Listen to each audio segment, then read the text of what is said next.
honestly, I think most people want to see me successful. I just think from the subscriber base I already bought into, which is mainly transportation, nobody really wants to see me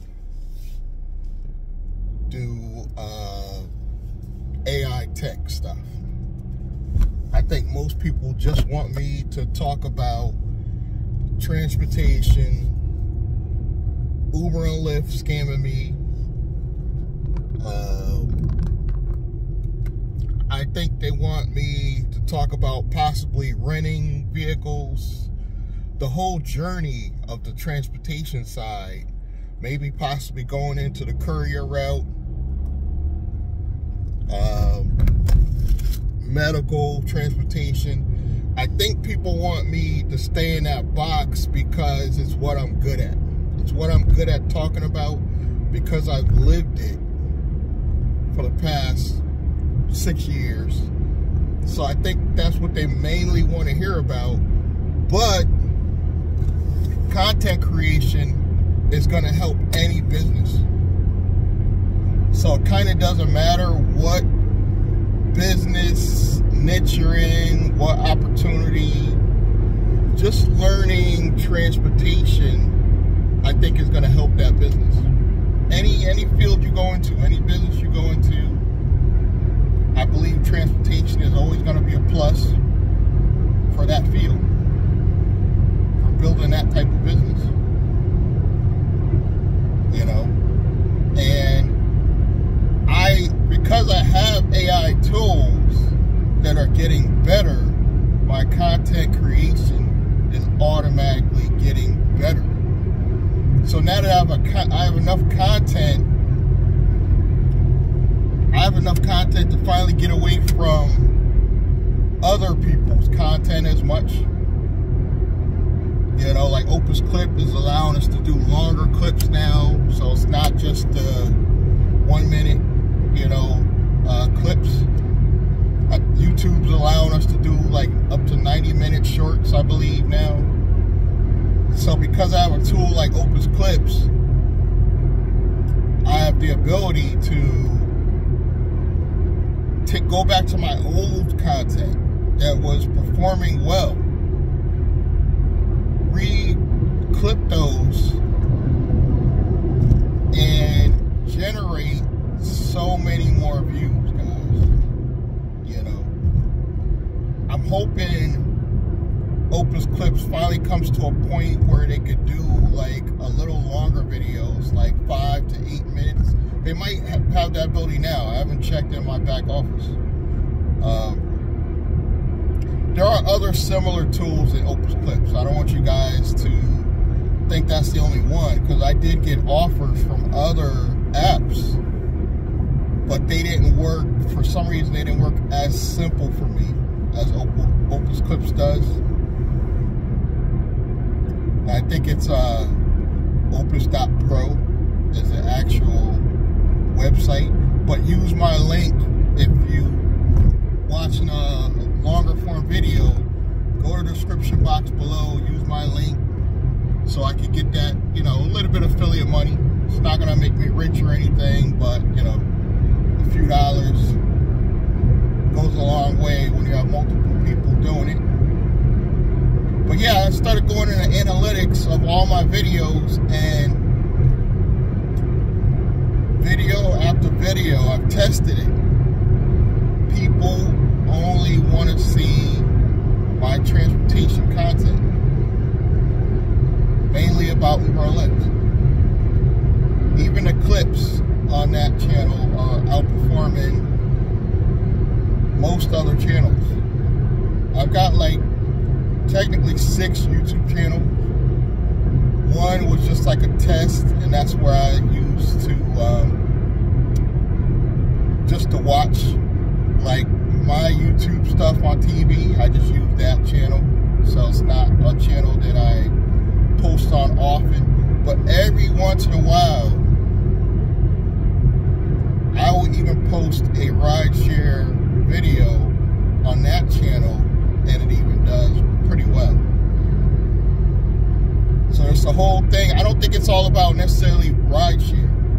I don't want people to think that, even though my mentor was also in the digital space, he's talking about starting to do rideshare, you know, mainly for the content purposes, and it can free up his mind when he's focusing on driving. He's not so focused on content creation. And I get it why he's doing it, but I think he thinks that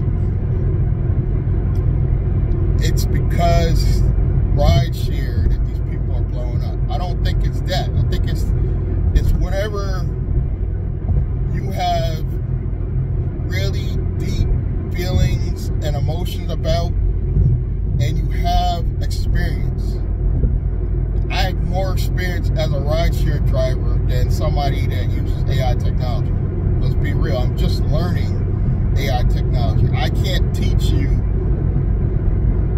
really how to use AI technology. All I could do is go check out the links below, and you check out, you know, the service for yourself. But I can't teach it. But I could teach rideshare. I could teach you how to avoid problems before they happen. I could teach you now, finally, that I have all the business skills. I could teach you how to set up that LLC properly and build business credit, because it's something I've done in the past.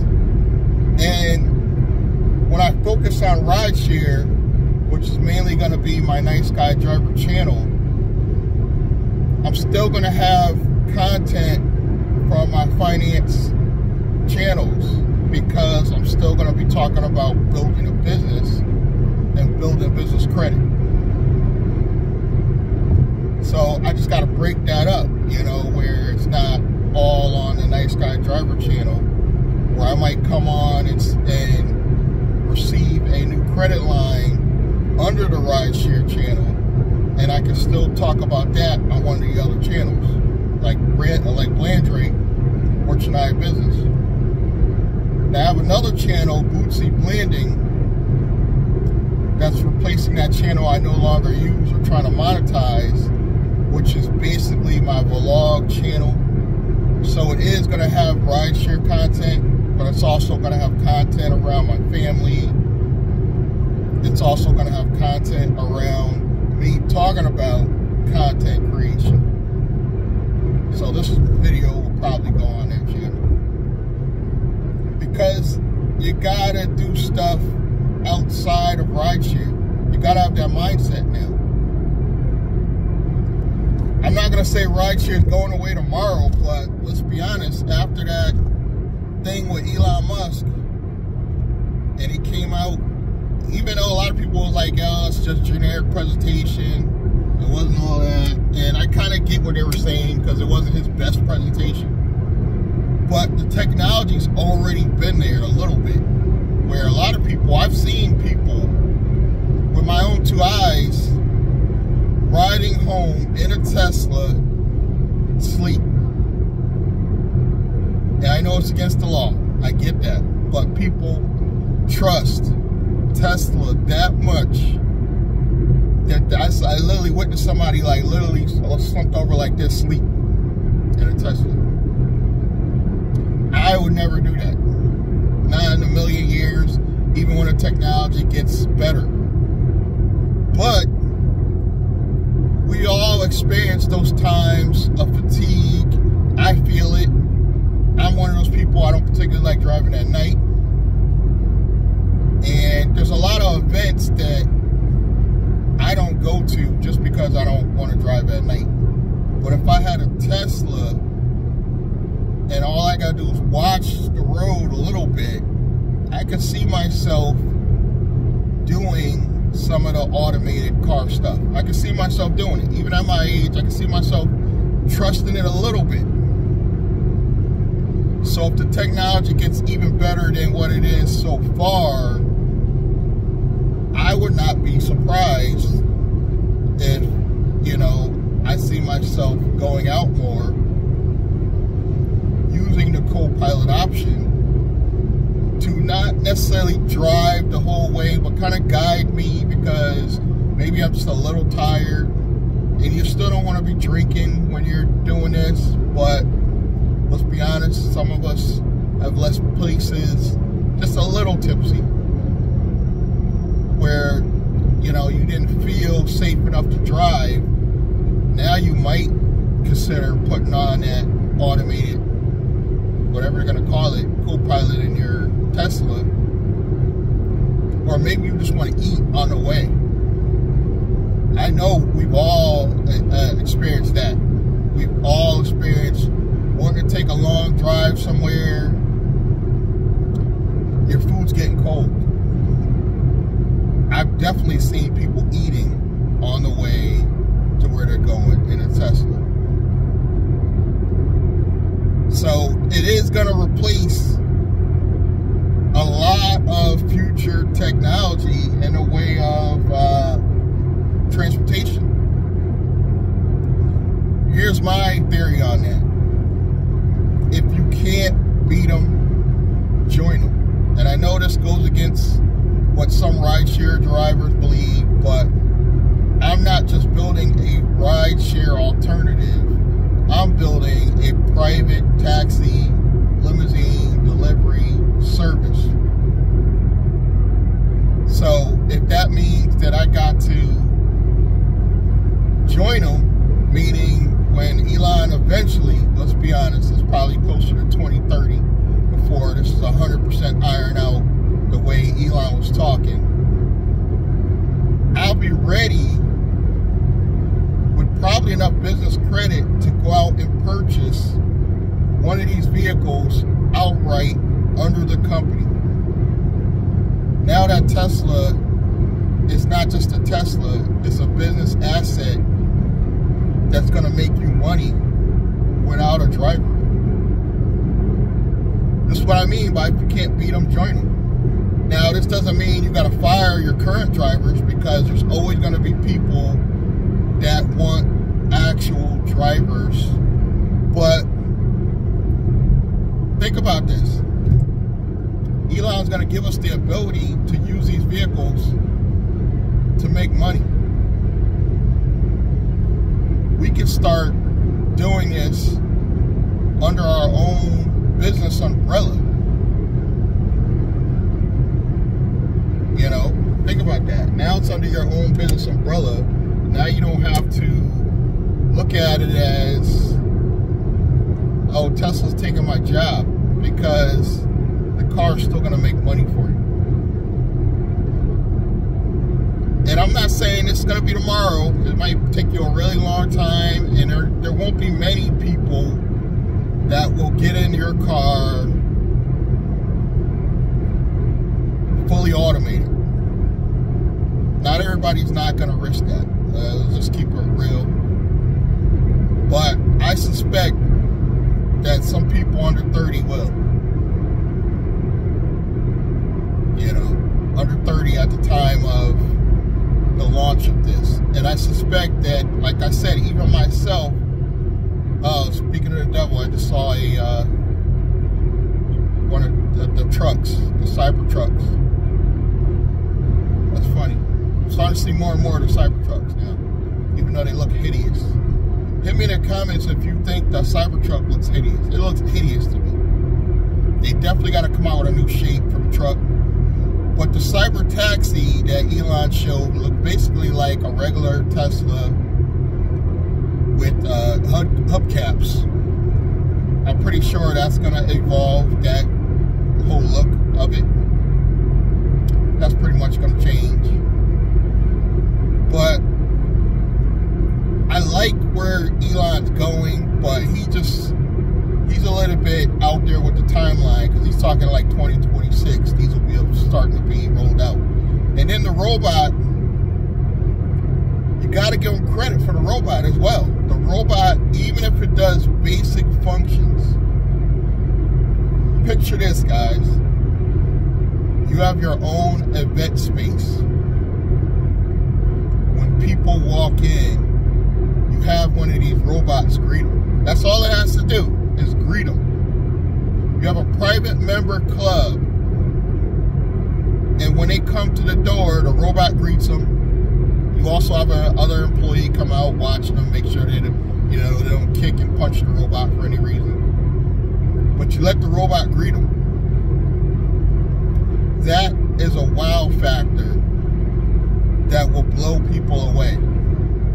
Think about this. What if you're even the first golf club that has one of these Tesla robots greeting your people as they're walking in? That's worth $20,000. He said they're going to be a little bit less than the cars, so I'm guessing the $20,000 to $25,000 mark. That is a business investment that pays for itself.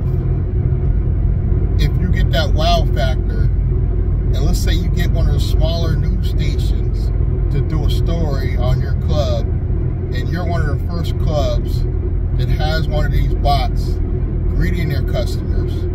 You have one of the first cyber trucks, all under the name of your transportation company or your private member club. Now that robot becomes a cash-producing asset for your business. Just the wow factor of the robot being at the door. Or you're at a party and the robot greets your kids for their birthday. You have it in your event space that they can use the robot for a photo op.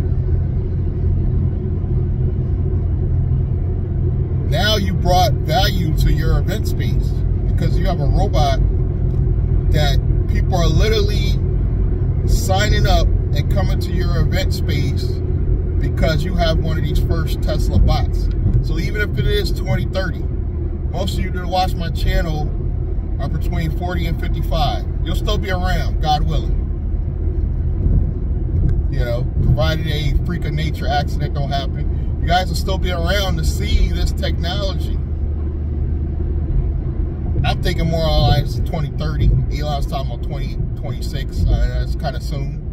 The robots are pretty much done. We're just talking about the cyber taxi, where it's 100%. They have the technology in the regular Teslas. They just got to refine it a little. And I think it will be ready, definitely by 2030. And rather than cry about it as drivers, create your own transportation company now.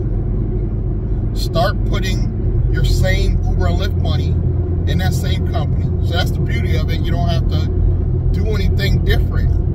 You're just taking the money from your own name as an independent contractor, self-employed, putting it in your own LLC. And what does that do? Yes, you're going to pay money in taxes, but that allows you now to take a W-2 paycheck as an employee of your own business, and it's going to help you on the credit building side for your personal and business, because if the business blows up, you can increase your check. If the business not doing so great, you keep your check where it is. But you can instantly raise your check, which instantly raise your income. And now you look more valuable to lenders. Eventually turn that LLC into an S Corp or C Corp. I think there's some benefits in keeping it a C Corp. I would not keep it a pass-through entity because you're going to pay a lot more taxes. But talk to your tax professionals, But you can later on change it to an S or a C Corp and provide yourself a little bit more income, and that's going to change the game. But thinking back on that private member club, walking in, I'm thinking to myself, I'm thinking if I walked into a private member club, or even you make it like an auto club for drivers, the possibilities are endless with the club end of it. company and make that your location where you store your vehicles. People walk in, see that robot with your branded company name on it. Think about that. The robot's got your branded company name on it or logo on it. Game changer, guys. If you're not thinking like I'm thinking, you're not ready for this business stuff. If you're not already thinking ahead, your wheels ain't spinning, and you're thinking, you know, like all these Uber drivers panicking that Elon and these automated cars will take away our job. You can't think like that. You got to think about your own individual business and think about creating a business that, regardless of what technology comes out, your company's making money.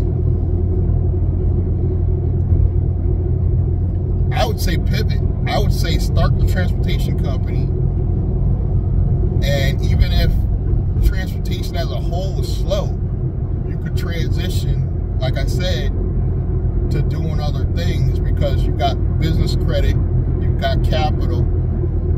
You can start renting vehicles. You can do non-emergency medical. There's so many little niches within transportation.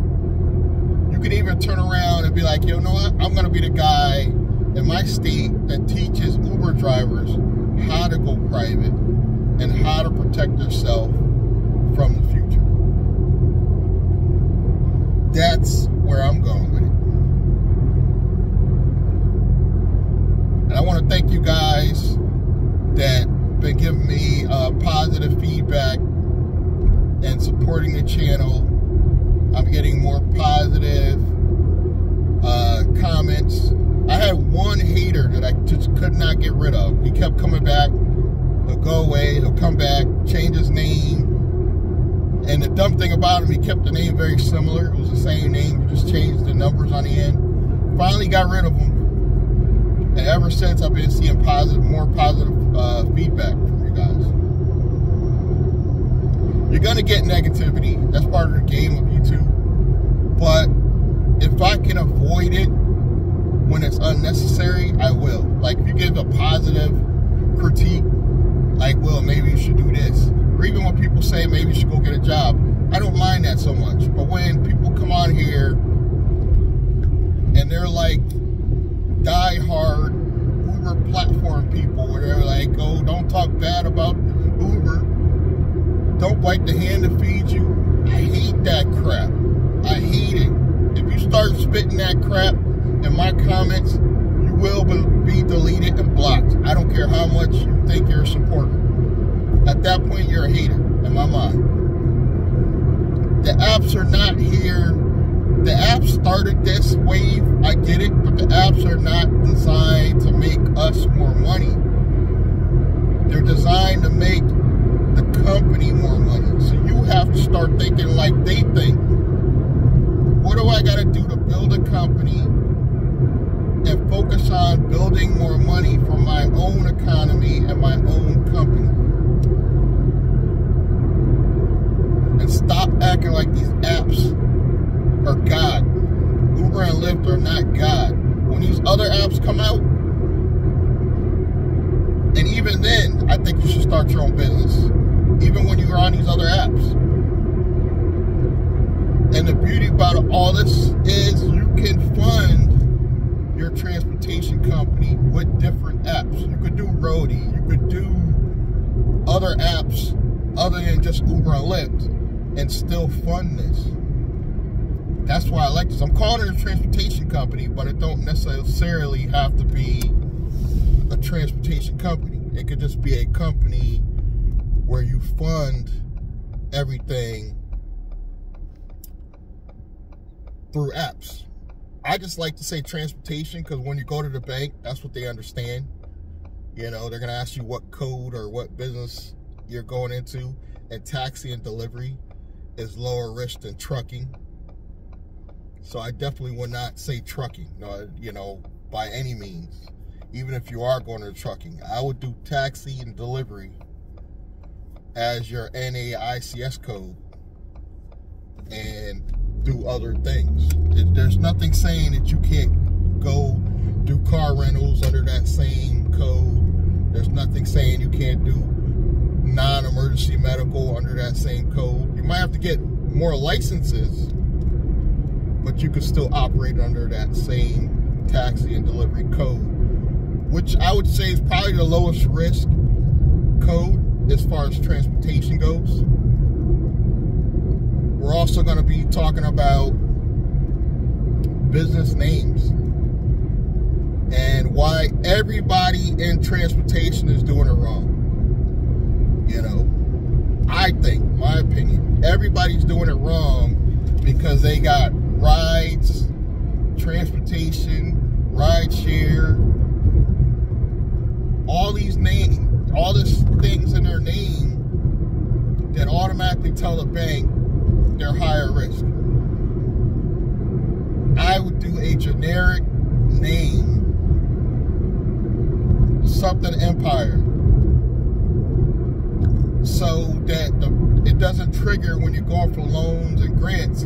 It doesn't trigger automatically that you're in transportation. You know, any of these little names, a lot of these busing companies, they got transportation in their name, and I guess they think they have to. You don't have to put that in your name. You know, it could just be called Sullivan's. Sullivan Global. I don't know where I got that name from. It just came to me. Sullivan Global, and you still be doing taxi and delivery. You know, and there's reasons why you want the name to be low risk. It's mainly for the business credit stuff.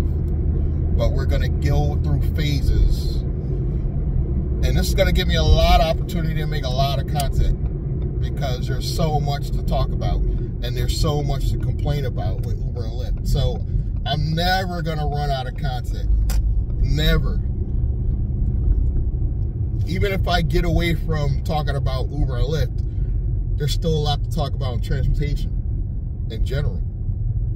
Or we might switch over and start renting cars. It's all the same arena.